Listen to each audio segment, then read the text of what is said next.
watching HTN, Herricks Television Network Sports. Hello Herricks, it's a good day, it's finally Friday, and it's time for this week's Herricks Highlanders Sports Update. I'm Brosky, and we're back from the break. Let's get right into girls flag football. The girls didn't play over the break. On Tuesday, they faced a talented Syosset squad, and despite Dallas Madden's 20-yard rushing touchdown, the girls extended their skid, losing 28-6. Times have been tough for the girls, but I think they have a great shot at catching a win tomorrow. They'll face a winless East Meadow team at East Meadow. As for next week, they'll face Westbury at home on Wednesday, another game I can see them winning.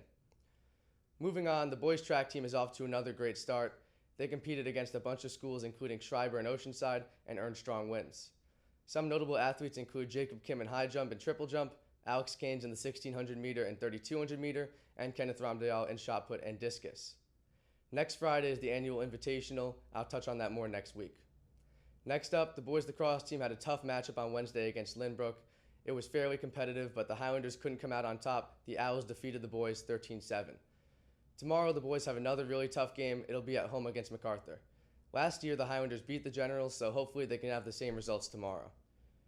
The girls had a pretty good game on Wednesday. It was close the whole time when they played Great Neck North, and although they were fueled by Christina Mamias' 8 goals, they lost 16-13. Tomorrow, the girls have to play Jericho. That's going to be tough. Hopefully they can pull off a win. And next week, there's not much going on, just a Thursday game against a combined Malvern-East Rockaway team. The softball team played some really tough games this week. It started on Monday with the game against Calhoun. They lost 7-2. And then they were held scoreless on Tuesday against Plain Edge. Madison Nell pitched a great game, but they lost 1-0. The girls will face Cary tonight down the hill, and next week it'll be Division on Tuesday and Garden City on Thursday. Wrapping things up here with the baseball team, it's been tough for the Highlanders despite the coaching change. The Farmingdale series was tough. The Highlanders took big losses in both games. However, they had some nice hits, including one from Nick Tomio.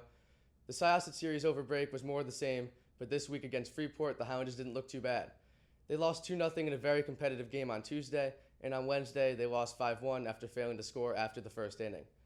They had great starts from Constantine Chung and Tony Cardone, but things will get tougher for the Highlanders. They start their series against Plainview tonight, and after that's over next week, it'll be the Massapequa series.